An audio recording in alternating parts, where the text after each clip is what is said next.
How to fix USB connector connected disconnected on Samsung. Hey everyone, welcome back to our channel. In this video I'm going to guide you on how you can fix USB connector connected disconnected on Samsung, so make sure to watch the video till the end. If you connect your USB cable on Samsung, it gives you that kind of pop-up, let's say. So to fix that, we will open up settings first, scroll down to the bottom to the about phone section, then we will simply go to software information. From software information, you'll find build number. So make sure to multiple tap on the build number here to enable developer options. If it asks you for your PIN or password of your phone, go ahead and do that.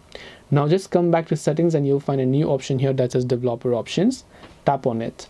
Scroll down first and look for USB debugging. Enable USB debugging. Scroll down again to the bottom of the screen and then just look for default USB configuration. Then from here, set this to charging phone only, because if you set this to any of the other ones over here, it says connected, disconnected. So set this to charging phone only, so it will only charge your phone without having other functions enabled.